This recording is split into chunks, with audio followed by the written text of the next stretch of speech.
hated the dark. I was born in it, molded by it. I didn't see the light until I was already a man. By then it was nothing. All I need is one scale, a couple bells. Came in this shit by myself. Dolphin, why you fuck this girl? Oh shit, cause I'm a player. What is up, guys? Back at you again with another video. And today I want to talk to you guys about the G35 that I own. It's a 2005 G35 6-speed. First of all, I want to talk to you guys about, you know, what I was doing out there in the first place. What did I do to try to prevent this from happening? And, you know, obviously the damages. So, quick story time. So, I was out of town to go deliver some wheels to a new friend that I made out there. I guess he needed some wheels, and one of my best friends had a set of wheels that were perfect for him, you know, some original stock wheels, but hey, they were the right size, the right fitment, you know, just to get them by.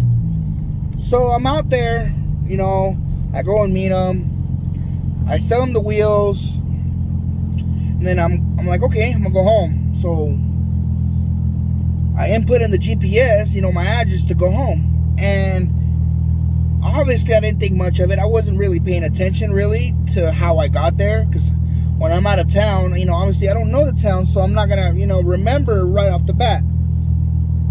Excuse me. So I input on the GPS my address so I can get back home, and it takes me through this really weird route. So weird that I get confused as to if I'm going in the right direction, even though I'm looking at the GPS. That's how doubtful I was about where I was going. So I'm looking at the GPS, you know, I stop and I look. I'm like, okay, well, it says it's taking me back home. So it's making me go through all these weird roads, you know, I'm driving down those roads, and then out of nowhere, it makes me make a left turn. Makes me make a left turn. I just cut that person off. My bad, man. It makes me make a left turn onto this dirt road, you know? So I'm like, what in tarnation is going on here? Why is it making me go through this dirt road? So, okay, I'm going down that dirt road, and obviously my first initial thought was, okay, I guess I'm just gonna go down this dirt road and see what happens. So I'm driving, I keep seeing these signs that say 40 miles an hour. So I'm assuming, okay, I can go 40 on this stretch of road, even though it's dirt. But in my right mind, I'm like, you know what, I'm gonna go 25 because my visibility from a scale of 1 to 10 is a 2, so it's not that good, have in mind. So I'm driving 25 miles an hour, you know, give or take, roughly. I'm driving, and then out of nowhere, 2-3 minutes on the road, a cow appears on my passenger side. Now, have in mind, at the time I thought it was one, but I quickly reacted and tried to steer away from the cow.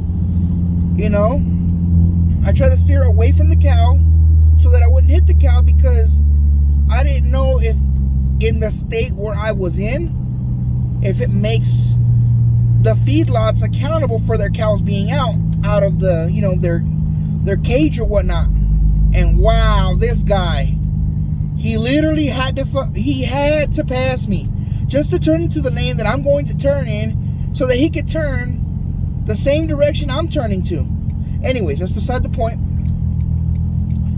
So I swerved to the left, and have in mind, I'm on a dirt road, so the ditch is like real steep.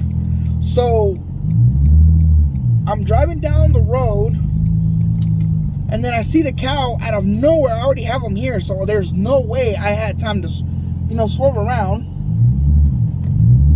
So I see the cow, I swerve to the left, I put my car into the ditch, halfway into the ditch, and I swear to you, I cannot make this up.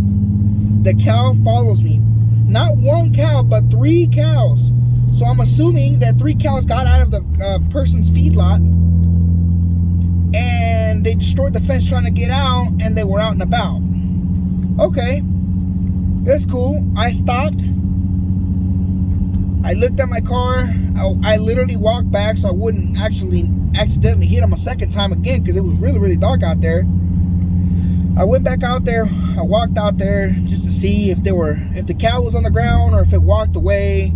Luckily, the cow wasn't hurt. It just like ran off with, the rest of his clique.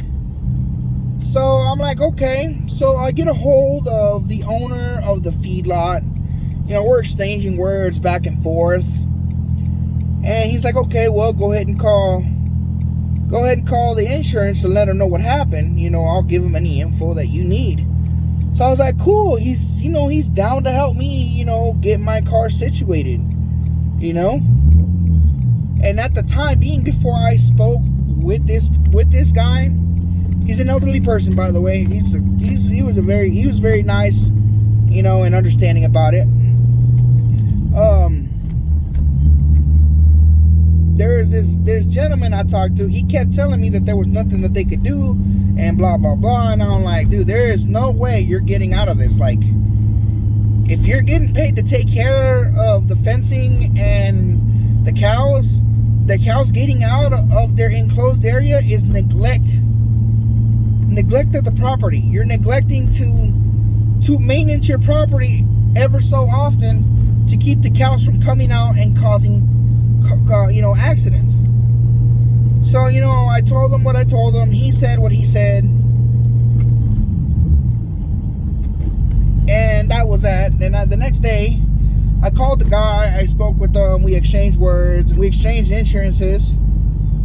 So I was like, all right, cool. My car's gonna get fixed. His insurance calls me, because the way I thought of it was like, okay, I gotta call my insurance. But considering the gravity of the situation, I guess, that was another way to do it, was to call his insurance and let him know. So I'd let his insurance know. His insurance called the guy. The guy said, yeah, my cows got out, blah, blah, blah. He said what he said. Then his insurance called me back. And they were like, okay, well, go ahead and go get an estimate and see how much it's going to cost to fix your car. So at that point, I was like, oh, snap. They're gonna fix my car. I don't care how much it costs. I don't even care if I don't get a dime out of it. I just want my car fixed. I want it back the way it was. So I was happy. It went on 2, 3 days, 4 days, and then I get a call back from the claims office saying they're not gonna pay for it because in the statutes of the laws, apparently, it doesn't make them liable. And I'm like, well, dude, I did my research, and then in the state of, so-called, in the area that I was from, in the area that I was in, I told them, you're because of where I am and where the accident happened, it makes the state liable for the the livestock getting out of their enclosed area, because it's a closed range. You know what I'm saying? So I'm like, I'm over here half pissed off because I heard that. And in the end, my car didn't get fixed. So have in mind, when I got the estimate, I left the car there. I was not expecting to see how big. I wasn't expecting to see that much damage to my car, because it didn't seem like it got too much damage. To me, in my eyes, it was like maybe, I want to say about, just a fender and a side mirror worth of damage, So I wasn't really thinking too much of it. So when I look at the estimate, I'm like, holy mother of cow. The estimate for the damages were $6,000, and I looked at, what they were looking at, what they were trying to charge me to fix it, and what parts needed to be ordered. And obviously, to their eyes, I needed a new bumper, a new radiator support, a new radiator, a new side fender, side mirror, a new headlight, so on and so forth. So just to give you a quick background of the story of what happened to my car. The good news is is you're gonna guess at it, because I'm not gonna tell you in this video. But if you like the video, give it a thumbs up. If you want to subscribe for more, subscribe for more. Let me know down in the comments what you guys think. If I did the right thing of just leaving it be, or if I should have just took them to court, or tried to get them to still fix it regardless of what they said. Because have in mind, you know, when I did the research and I read what I read, it made it seem as if they were liable for the damages regardless of how you put it, because of the fact that in this area it's a closed ranged area. So in that state, it requires the farmers to keep their cows in a fenced area. So let me know down in the comments what you guys think. If I should have fought it, if I should have just let it be. You know, I'm gonna let it be, because at the same time, like I said, I'm gonna lose days of work just so that they can find me left and right for a couple $100 worth of damage. Even though $6,000 is not a couple $100, you know, I told the guy, I'm happy if you literally just pay for my fender and my side mirror. That's it. The side mirror is like $40 and my fender is like $230 some. So I mean, from paying so much money to just paying that, I would have paid that all day, every day. So like I said, if you like this video, give it a thumbs up. If you want to subscribe for more, subscribe for more. Like I said, let me know down in the comments what you think I should have done. You know, any type of criticism, any publicity, whether it's good or bad, is good publicity. So just let me know what you guys think, what I should have done, if I should have fought it, pursued it, or whatever. And I'll catch you guys in the next one. Peace.